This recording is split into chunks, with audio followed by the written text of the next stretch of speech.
What's up, everybody? Welcome back to The Common Theory, your number one source for competitive Pauper EDH information on the internet, on the YouTubes, in the world. Yo, your shirt says uncommon. Yeah, it's true. My shirt does say uncommon. But our commanders are uncommon. They are so. This is just the Dargo shirt. We're talking about treasures. Anyway, I digress. Today we're going to be talking a little bit about other formats that we play and, how they inspire us and a little bit about how they affect our decisions in CPDH. I know, the last episode we talked a little bit about 60 card because of the bans. So we're going to talk a little bit more about that because that's just like a really exciting space right now. And also some CDH because we're all actually also CDH players. So before we get into it, guys, how you doing? Chris, what's up, man? How have you been? Bro, so busy. Everybody makes fun of me because every time I talk on here, I got some other crazy thing happening. Crazy world-ending Florida story. Dude, I can't show you guys, but I got hit, and I can't even sit back in my chair. I got hit in the back, bro, with two nails today. So I have two piercings through my spine on my lower back. It hurts.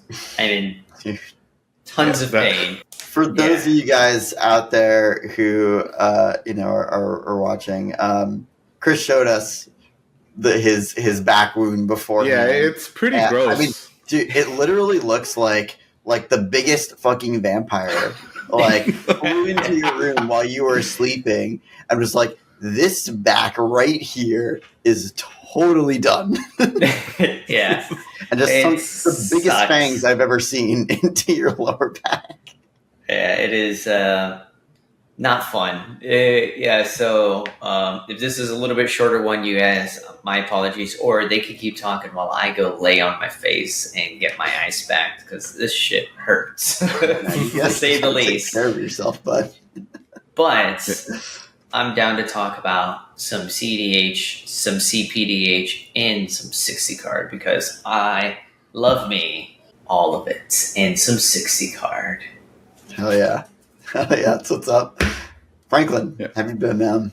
Doing pretty good. I'm doing a lot better because I found a whole bunch more of these KMC perfect fits. I thought I misplaced them when I was redoing my closet, but I found the 3 missing packs I have, so I can finally re-sleeve my CDH deck. We're not sponsored by KMC. No, I wish. But if we were, that would be pretty cool. Don't worry, Franklin, I'm here for you. But if we were KMC, we really appreciate how perfect your sleeves are. In fact, they're so perfect that they have a perfect fit size that caters to every single Magic the Gathering card, and we really appreciate everything that you do for us. Yeah, I love the perfect fits. The perfect cards are the best thing in case you want the slightly thicker inner sleeve. They also make, if you play Pokemon, they also make the outer sleeves to protect your art sleeves from Japan. And they make the Japanese size sleeves as well. Have you seen a sleeve that's more matte than the hyper matte? No, I miss the old hyper mattes. They were perfect. If I technically purchase a KMC perfect fit right now, as we speak, they will be the best vampire sleeves that I could ever KMC perfect fits and Dragon Shields. Best combination in the world. Solid sleeve. So let's get into it. Let's talk a little bit about what's going on in the world of Magic, right? There's in the formats that we play, I feel like there's a lot of excitement right now. Apart from CPDH, which is of course the primary format that we talk about, both CEDH and Pauper I feel are super healthy right now, right? Yeah. Both formats are going really, really strong, at least in the local meta around me in the New York, New Jersey area. There's a ton of events for both, and that's super exciting. So I guess let's start there. Are you guys playing in what's your meta look like locally? Are people excited? I guess I have a bunch of questions. Are people excited? Yeah. Are you seeing a lot of crossover in the CPDH community and in these other communities? And are you guys playing in any events coming up? So we have a 60 card event for Pauper every single Sunday here locally to us. In fact, this weekend is going to be the first weekend that I bring my daughter. So me and her are going to be going to go play in our local event, which I'm super excited about. She's excited about it, but she is wishy-washy because of the bans, because she was going to play Golgotha Red. I knew it. I was gonna say, like, she's a mono red player. Yeah, the going. She actually literally never even brought the deck to an event, which is kind of like shit, right? But Yeah. kind of is what it is. She has a few other decks. She's going to probably playing a Mardu pile. Spoilers. Okay. I will be playing a Grixis pile. Okay. Not Affinity. Yeah. Something else. Yes, Affinity. No, Affinity. Oh, you're playing Affinity. Okay, cool. We call it Grixis. Tried and true. Yeah. Tried and true. Yeah. So, but yeah, dude, like, I am really, really excited for the meta. The meta really didn't change a lot because, ironically, we have one local player that has like 30 decks. So he just shows up and goes, "Here's my decks," and people go click, click, click, click, click, click, click. That's awesome. And yeah, he has one deck that, you know, me and Franklin have both played it. It's burn, but it's like a real burn. I know I say real burn, but like real burn. It's like Is old it school real? burn. It's just like all burn spells. Yeah, All it's bolts. all bursts and fire breathers. Yeah, Yeah. it's just bolts. So Yeah. like you're dead on turn 3, you're dead on turn 4. It's just like Legacy. Like Yep. instead of playing Price of Progress, you play Keswick Flame Breather. Right. You did it. Same deck. Yeah, that's your 2-drop. Yeah, Yeah. for sure. So Yep. we did it. And that's gross. Like I don't know what to say about it. I don't know what not to say about it, but It's fun to ask the question, how do I get to 20 with the cards that I have in hand? Do I play the fire breather now? Do I wait a turn? I've never gotten to 20 in the deck. I've gotten to like 28. Never gotten to 20. I'm just like, turn 3, I'm like, okay, there's a flame breather. Bolt you, bolt you, bolt you. 3, 6, 9, wait, no. It's 4, 8, 12. I'm like, ooh. I'm like, gut shot you. 14. And you're swinging with the flame breather too. Yeah, Obviously. and then swing for 1, which is 15. Fire blast you. Oh, wait, the game just ended. Yep, that's it. Like, Yeah. hold on. And then that's turn 3, right? Like, that's the best, but you didn't use your whole hand yet. That's, you know, not including anything else that the deck could be playing, including I'll put this Rift Bolt, we'll suspend it for a turn, wait for turn 4, and then you untap turn 4, you're like, boom, boom, boom, boom, boom, boom, boom, and they just extra super die. And it's like, oh, cool, game, let's move on. I've been having a good time. Sorry for my awkward bouncing around. I can't lay on my lower back, so I'm just kind of like you're good. hopping. I should have just set down the pillow. So what about CEDH for you? It's are you playing as much lately? Same question basically. I've been playing a lot more CDH locally, fortunately, because over at my LGS, ROK Esports down in Miami, which is a pretty cool place to go because they're open. Was it Tuesday to Sunday? And there's events every single night from tabletop gaming, video games. Wednesday's like the retro night. Pretty cool place. Yeah, I love that place. You can usually find me there late night on Fridays. They've been playing a lot more CDH down there, but just that they're a little bit newer players, so they're all learning the metas, learning decks. They have like a whole bunch of decks there available to like borrow. Really? Like CDH decks? Yeah, because the owner just like printed them off and just like, oh yeah, they're all proxied. Yeah, it's that's great. Awesome. That's so sick. Again, because people need to like get their feet wet and just like learn the format. And I'm there playing Malcolm Tana, and actually that's kind of where I got the idea for today's episode, which is like all these combos are just creature combos. Everything's just like, here's a Fireweaver, here's a Glinthorn, or here's an Oboro Breezecaller in the new version of ROK Thras, and I'm like, the hell are we doing Oboro Breezecaller? And that's so funny that you mentioned that because like I play Tameshi. Like the Tameshi Discord's full of people talking about High Tide now. Because they like realize it from Pauper. They're like, High Tide's actually really good in this deck. And now they're like, High Tide's the best. High Tide and Snap are good cards. Who knew? Now they're playing Oboro Breezecaller High Tide combo, and I'm like, oh my god, this is just CPH. This is just Pauper. Right? That's pretty much what it came down to. I was just like, wait, I should just tell these people to play PDH2 as well as CDH, because like the overlap at this point is like basically a Venn diagram. Yeah, I want to if you want to play, guys. Yeah. I've been playing these combos for years. 2, this is sus. I don't like Oboro Breezecaller and ROK Throts. That's my super hot take for today's episode. That's hot take. I don't like it because like when I felt like it was needlessly complicated. Yeah, That's because you could just reason literally go Eternal Witness snap, and that's just literally easy. Yeah, so the only time I played that version of ROK Throts, I sent away my Eternal Witness for the Gemstone Cavern. I looked at it, I was like, I don't need this. So that sounds like a play pattern issue. I still won that game. Skill issue. I mean, I still won that game, so we're still good. Okay, all right. Well, That's funny. Yeah, no, that's awesome. The one thing I'm hearing from both of you guys though is that like one of the most important parts is having someone who, or like an LGS that actually like has the decks that people can play, and that's actually that is a unique thing, which is interesting for all 3 of these formats, for CPDH, for CEDH, and for Pauper 60 card, is that like, because the decks are so economical, either because of proxying or just because the cards are cheap, you can actually have like a ton of decks for people to choose from, and it's so easy for newbies to come into the format. And I think I don't think any other format's like that. Yeah, they're like economical and like kind of egalitarian, like everyone. It's cool for everybody. It's for the people, as they say. Yeah, like I said, just that was CPDH. Sorry, CEDH. We just have to go in there and like teach these players how to actually play the deck and teach them good mulliganing practices, teach them correct play patterns.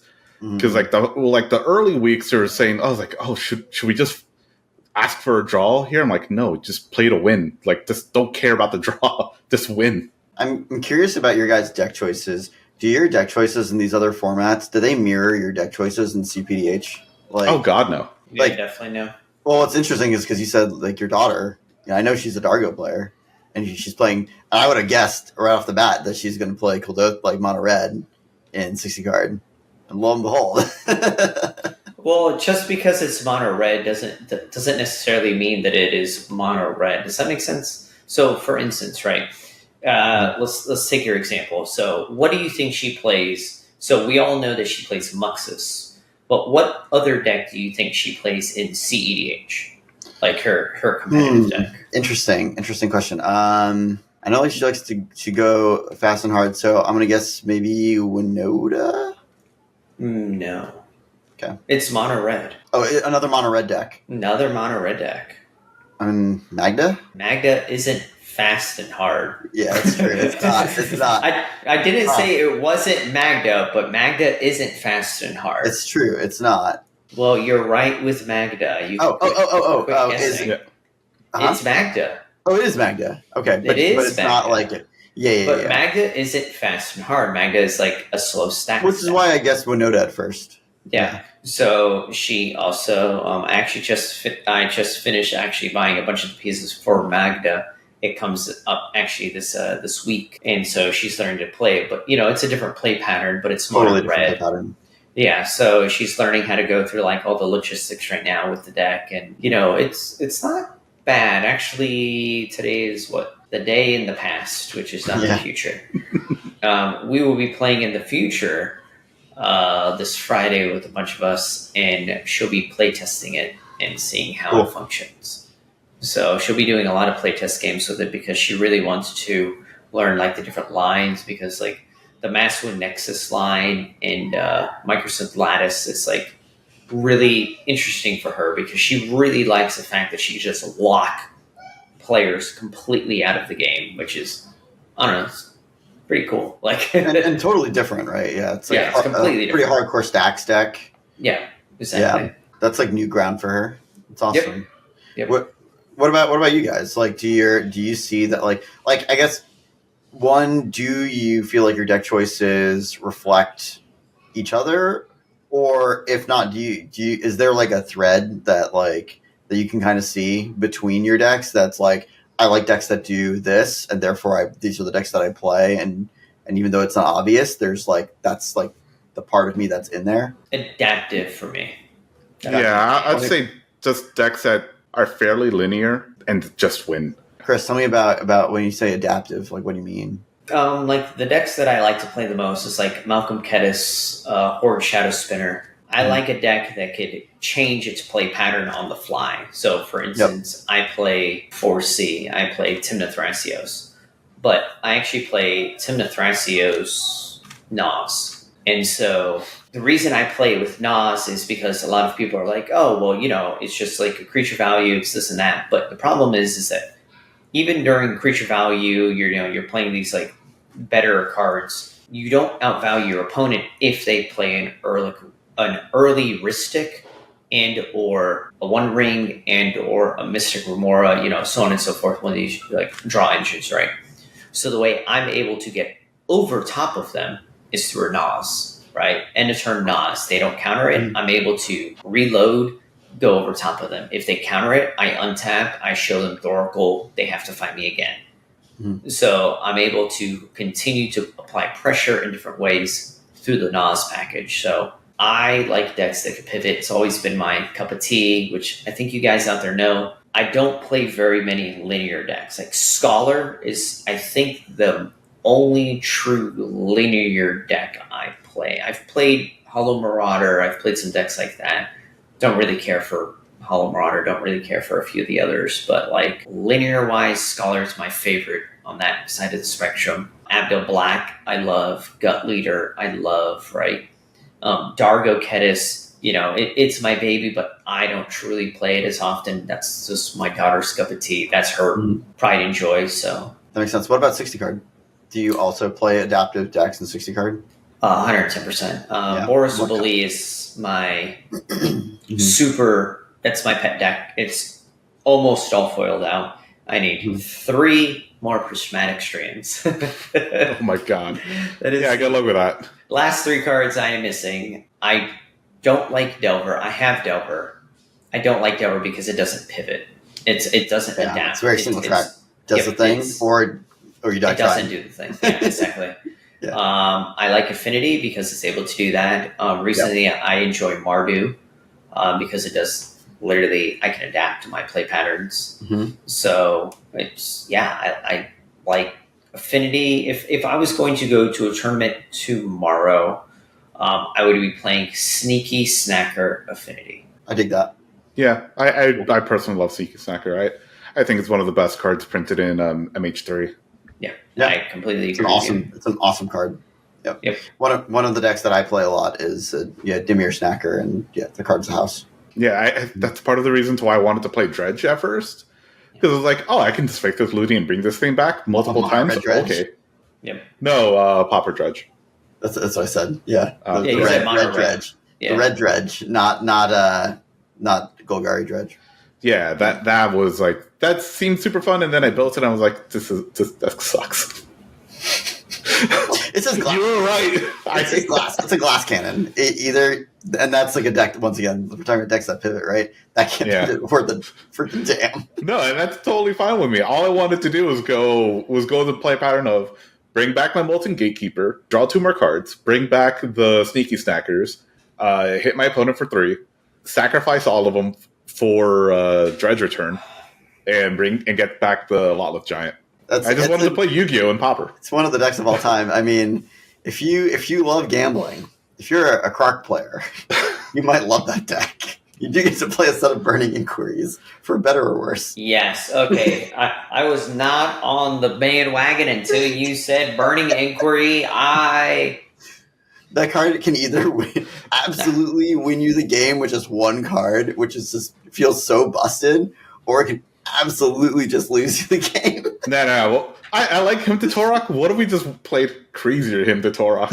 All right, so Franklin, you're talking about. So I know Chris was talking about decks that pivot, which I feel, interestingly enough, is like it's weird, right? It's like in 60 cards, like you very much favor mid-range decks, but then in like CPH, they're a little more on the in-your-face side than the mid-range side. Yeah, even though just combo outlets. Yeah, just that the labels change whenever you switch over. That's the it's like the time, like the pacing changes, right? It's like your CPH decks are actually pretty quick, and your 60 card decks are like sort of in the middle. Yep. They're not the slowest decks, but they're certainly not the fastest decks. Yeah, my EDH decks are slow as dirt. Oh yeah, they're super It's slow. actually very slow. Yeah, it's a very like resource engine driven deck. Yep. Yeah, interesting. I'm probably more aligned on that side of things than what Franklin's about to tell us. Yeah, I am Mr. Turbo.com no matter what format. Are you though? I mean, you play you play. I mean, Whoa. Malcolm Tennis is best. Malcolm Tana is what he plays in CDH. And I just win every turn 4 to 5. Turn 4 to 5, dude. This guy has literally gone for turn 2 win. I'm like, oh, okay, he's going for turn 2. I'm like, okay, guys, I have a backup. I'm gonna start.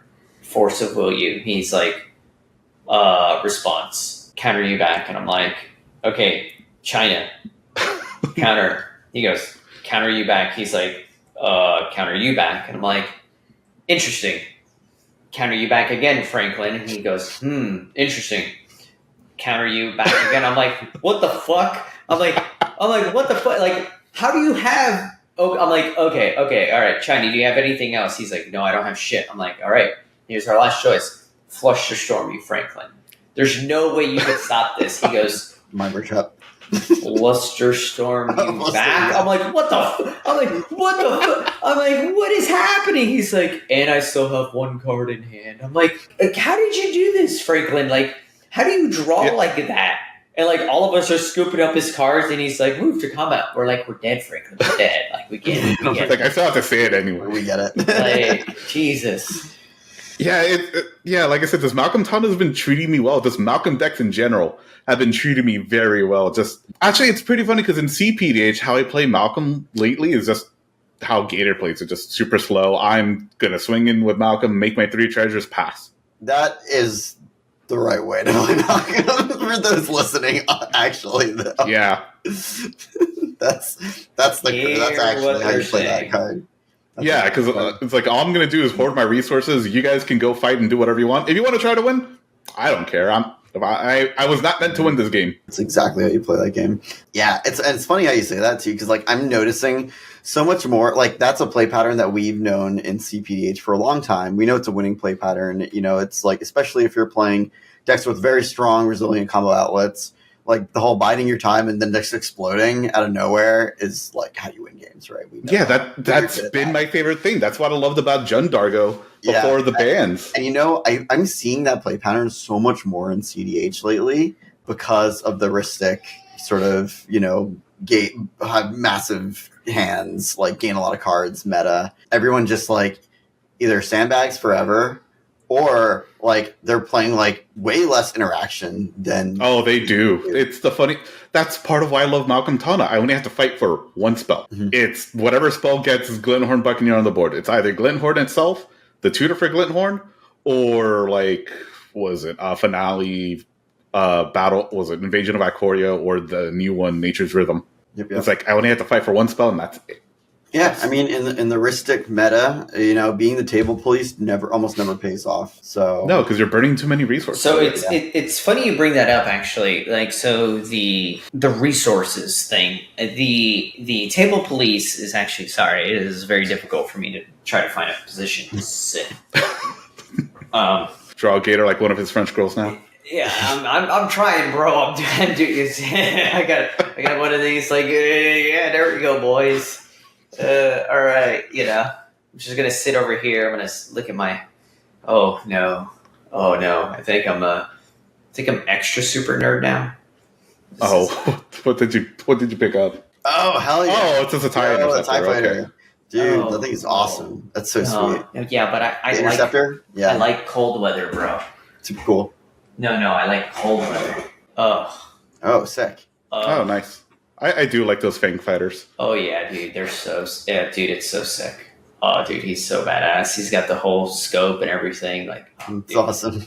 Like, those are sick. Table policing. I have made it a point to stop countering. In fact, I'm actually cutting counter spells from my CDH deck because, Same. Like, I played a game with Franklin here like last week, and I had Flush of Storm, Force of Will, Force of Negation, Pact of Negation.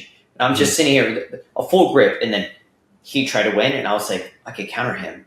But my next opponent hear me out, My next opponent had Mystic, Ristic, and the One Ring in play. Yeah. I'm like, why the fuck do I counter Franklin from winning the game? Like, you're just gonna. Yeah, your next opponent's just gonna draw more cards. Yeah. And I just auto lose. I'm like, do your thing. I'm gonna say and watch. And then he drew a shit ton of cards because Franklin tried to win. And then Franklin got stopped by him trying to win.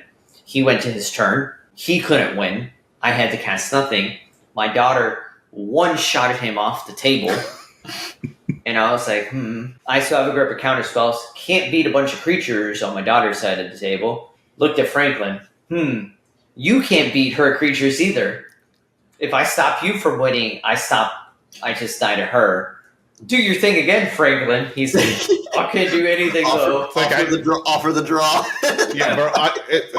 I just lose to Guardian Avenger. It's the most fucked up card in the world. Dude, it's such a stupid card. Guardian Avenger, it's Sarpadian Avenger, right? Sarpadian, okay. Yeah. She just goes, here's this goblin. And he's like, I can't win. Good. It's just Sardian. He's like, what? Oh, it's with a D or a P? There's no P. It's just Sardian. Okay. Oh, it's a sardine. Dude, I sardine. love me some sardines. Yeah, same. I'm going to get some frozen ones and plop them bitches on my back. Just plug the holes with sardines. Go. I'll be like, oh. Novel use of sardines. Hey, get some. Hey, that's direct injection of was it omega-3 fish oils? Straight into the back. Dude, that's a good idea, bro. I wouldn't use the word good, but it's an idea. Hey, dude, it's good for your skin, right? Smooth skin. I mean, like, I'm It's good for brown and then I'm companies. bro. Look how white I am on the above, dude. I go from brown to white. It's not even the same color as my face. Like, that's messed up. Brown hands, bro. Like, Jesus. It's like I'm actually 3-tone. I'm tritone. It's crazy. Franklin, we haven't really talked about your decks and stuff. So except for Malgotana, but like when you're saying that you play linear decks, right? Yeah. One, would you actually consider Malgotana a linear deck? And Yeah, actually. Really? Oh, yeah. Yeah. That's It's- linear. Tell me It's more. literally get Glinthorn out as fast as humanly possible, swing in, say, Glinthorn's attacking, pay 2, good game. So you're playing it as like a turbo deck. You're just trying to. Nah, I wouldn't even call it turbo. It's just, I will win. You're not on stacks pieces. No. Okay. Yeah. I do have a Reckless Fireweaver in there, but that's because of the list that I had. Not a stack. Gator Strike trying to take not a stack that away piece. from me. Yeah, no.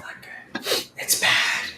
But I also have Kiki Jiki lines in there because I'm already running Breathing Pod. Tana's 4 mana.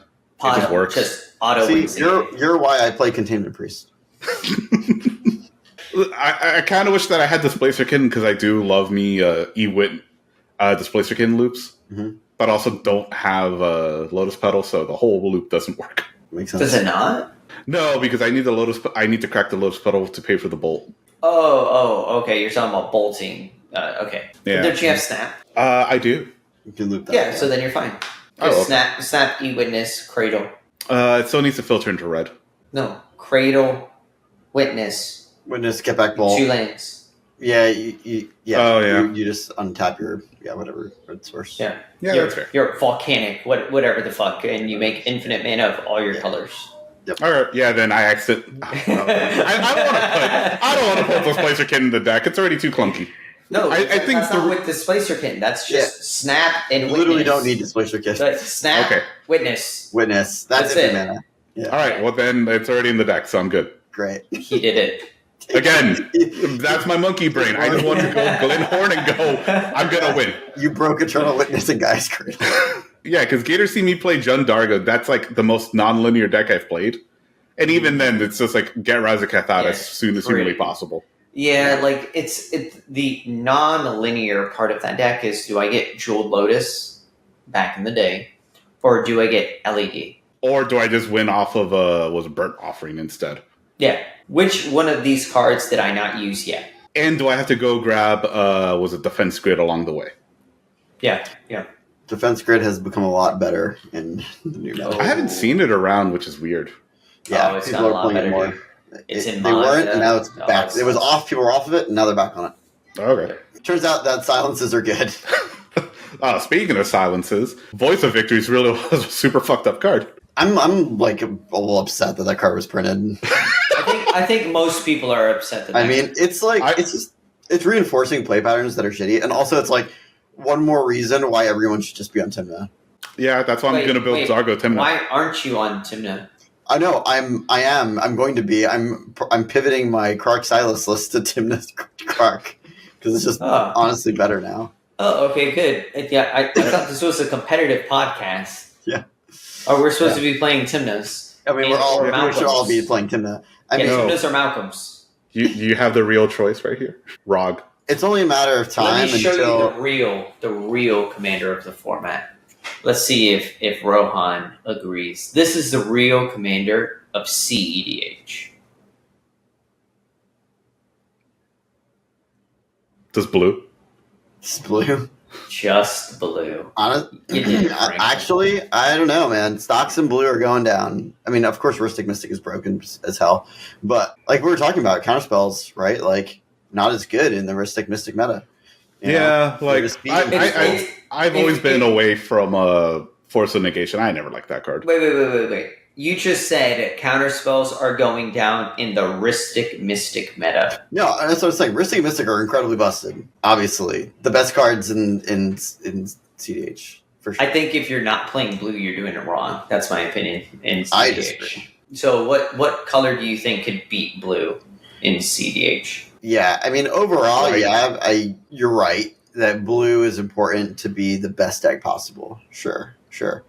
But I think depending on your deck, I don't necessarily think that you absolutely need it to perform really well at the most challenging tournaments. Okay, so my argument to that is exactly what we talk about on this podcast. If we're going to a tournament trying to win, right? Am I going to be playing Tymna Jessica, right? Do I believe that I could do well with Tymna Jessica if I go to a tournament? Yes. But am I on easy mode or am I on hard mode, right?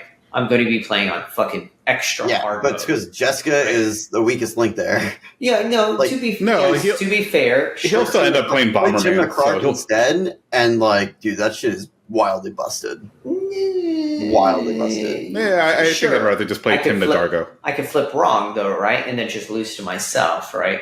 So there's a give and take for all of them. Yeah, it's true. It's true. That's fair. Yeah, I don't know, man. It's a weird space right now. I mean, like I played in like a 100-person tournament that was won by an Oswald list that was like out of nowhere, and just no one knew how to. Was he not like the best Oswald player? He's the best Oswald in the world. Like to be fair, no one knew how to deal with that shit. Yeah, but that's the point, though, right? Like, yeah, it's creature combos. We could apply the same thing to CPDH. We could apply the same thing to 60 card, where it's just like, I'm going to bring my creature Tron deck, and people are like, "What's that?" In fact, if you look at the last big 60 card event in New York, which was like a 76-person event, that was won by like 3-colored Tron. You mean the one in upstate New York? Yeah, it was 3. It was won by Brutescale. That was Paige, the person. No. This was after the bannings. This was after recently. Yeah. I didn't realize it was 4-color Tron. I think the 4th color is in sideboard. Okay, but it's really wonky. Like it's like you look at the list and you're like, what the? Yeah, was it Flickertron? Was it Ephemeratron? It is Flickertron. No, it's Ghosty Tron. Yeah. That's a real deck. That's a good deck. This has all the 1-ups, dude. Like this was just like it's all 1-ups. Yeah, new from the band. Dude, I play that deck. It's been around for a long time. Yes, I agree. Yep. I agree. Yep. I've had that deck built for 4 years now. It was really bad for a long time. Yeah, let me see if I can pull it up. Really bad. Because and now it's come back because Mono Red is not as much there, even though people should be afraid of Mono Red because it's still really good. Yeah, Domain Tron. People call it Domain Tron, 4-color Tron, Ephemeratron, Flickertron. Same deck. I also wish more people played Domain Zoo because that deck is like gross. That deck is pretty gas. Not gonna lie, I agree. In Modern, but no, in Pauper. Pauper, dude. Oh, in Pauper, is it good? 8 power on turn 3. You're good. I don't know, man. I don't think I've ever lost to a domain deck in Pauper. Bro. The moment I see what's it called, Wild Nakatl? Yes, Yeah. Wild The Nakatl. moment I see that card, I'm like, I win. I'm going to 2-0 this person. Bro, that's so messed up. They are done for.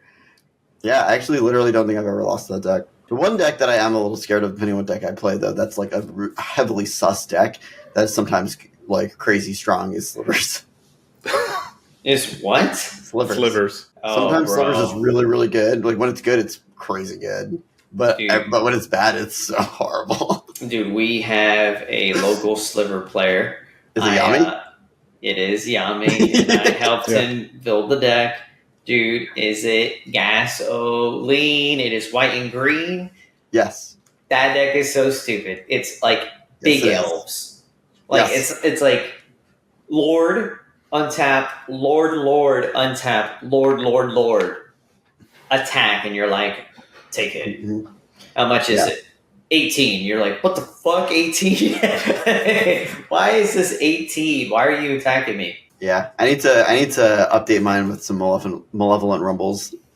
Okay, I found the list. What was the name of the event? MTG Throwdown. This event is MTG Throwdown, but this deck is just wonky. Is it? It's like was it one of the online throwdowns? The Yeah, this MTGO is one of throwdowns? this was one of the online throwdowns. Yeah, It's so like, they're doing the throwdowns every week now. yeah, It's our- one breath yeah. weapon, one ephemerate, one rolling thunder, one unwind, one weather the storm, one pulse marasa, one prohibit, one power sink. One, like Yep. That the deck sounds is just nutty. all over the place. No, it's Okay. that. It, honestly, it makes sense. And if you look at like the Flickertron lists, you'll see that list that you just said. All those cards are like the most commonly played ones for that deck. It's not really off base there. It's a deck. I think Prophetic Prism really made that deck decent again. Oh, dude, I think Prophetic Prism actually helped a lot of decks. I actually think it helped even Pestilence decks out now too. I'm really happy with a lot of the way the format is. So Yeah, no, I think we're about to wrap it up.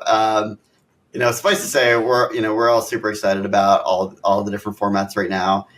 If you don't play CDH or 60 card Pauper, it's the best time, I think, ever in the history of both formats to get into either of those formats. If you're worried about things like cost, 60 card, don't be because Everything's cheap. so cheap. Unless you're playing like, I don't know, Cycle Storm and you need like a set of Lotus Petals or something. Just don't play Cycle Storm. Yeah, don't. But, like, that deck is super cope. That's expensive. Sick deck though. That deck's awesome. Yeah, when it works to like the 2 times. I've been cooked by that deck a decent amount. I mean, if you're not playing the right hate against it, especially in game 1, it can be tough. Game 2 and 3 though, a little dicey for them. No, game 2 and 3, I'll let luck. I'll let luck win for me. But yeah, it's a great time to get into all of these different formats. Yeah, and even honestly, CPDH, and we haven't really talked about Tarkir too much yet. Maybe the next episode, but at least the commanders. But we have a lot of new commanders coming out first. Yeah, if anything, go watch the set review I did with Izlain. Yeah, there you go. Over on his watch channel. Set review. Jury's out on whether any of them are actually going to be good for CPDH, but maybe there's something there. There's a lot of new CEDH potentials also with Tarkir, commander-wise, which are pretty cool. Some of them are fringe, but some of them are not, maybe. I want to try out the Esper, the Teamer one and just end up playing, what's his name? Hullbreaker Horde. Both the Teamer Dragon and the Sultai Dragon actually look... I'm playing the Sultai Dragon. Yeah, it actually looks sick. Yeah. It looks sick. It's You can do some good. cool things by returning your lands, right? Another Guy's Cradle deck. So yeah, it's a good time. Check it out. Where should we point them for Pauper content? 60 card. Well, Franklin, I know we talk about a very specific. Can you plug Potestis? Yeah, I'll put in Potestis' YouTube channel down in the description again. Yep. He was in there last week. We'll put him in. Put them in again. We'll put him in there again. Yep. Another great place to check out, I think, is Kalakai's. Yes. Saden Reagan. His stuff is really good. If you're really into 60, if you get into 60 card, and especially if you get into like the competitive side of things, and you probably are into the competitive side of things because you're listening to us. If you're a Spike, you should definitely check out his Discord. It's the Familiars Discord. And you can find it from Calicai's YouTube. Franklin, you can link it down here. It even though it's the fams Discord, it covers all the competitive 60 card Pauper scene, and all the killers hang out there, and you'll learn a lot. I know I have learned a ton. Yeah, I enjoy watching Brian cook. Oh, dude, I love Mosh and Roll, bro. Yeah, Mosh and Roll I as love well. Mosh and Roll, dude. And his last Demir video was sauce. Really great. That deck is near and dear to my heart. I'm a control player through and through. I like blue control decks, and deck is ass after the Mannings, bro. Cough. Yeah, you wish. That deck is still What do you insane. mean you would? Its best match was freaking Brute Scale. What are you gonna play? That deck is crazy strong. It's still really good. It destroys High Tide. Absolutely. High Tide sucks. That's like saying, "Oh, you beat Tron." I disagree. I think that deck is legit. It'll find a home. Mm-hmm. High Tide. You think High Tide's legit? Give it 2 more weeks. Mono Blue High Tide is legit. Do you want me to get you an ice pack? I could share the one for my back and give you one for your I'm forehead, telling you, bro. that deck is quite good. It demands any deck that demands specific cards in the sideboard to beat it, in my opinion, is a good deck. Yeah, you're right. I did actually change the cards in my Boros Bully sideboard from Pyroblast to Pyroblasts. To Red Blasts. So I think you're right. I think you got me, bro.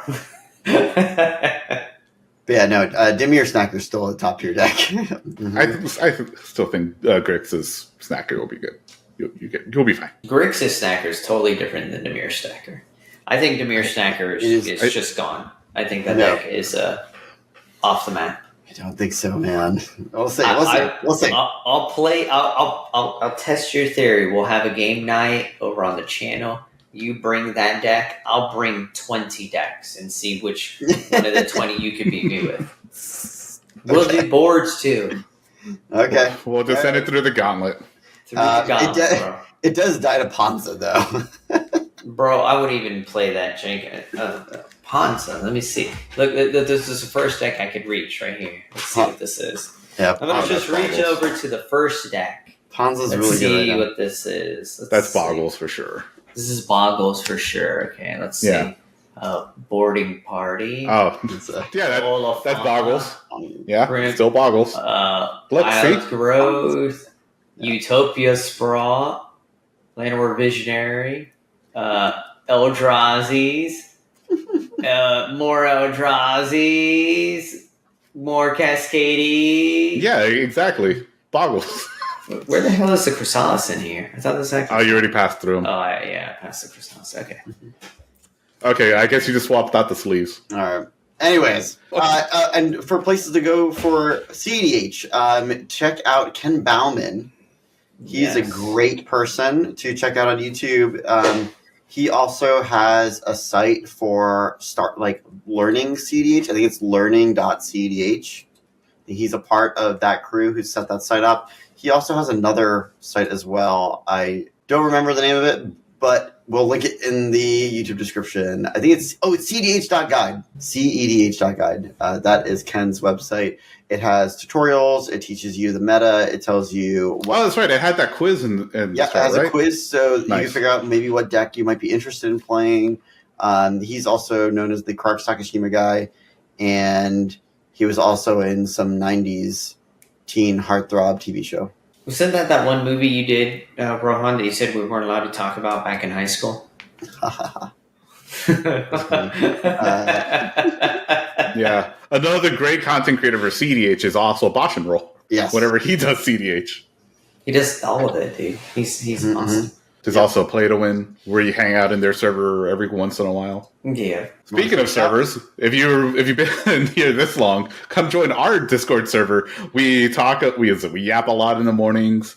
We play CPDH games every Thursday night. And if you're still listening to us over on YouTube, throw a like and subscribe to the video. Follow us over on Spotify. We're also on Blue Sky and TikTok.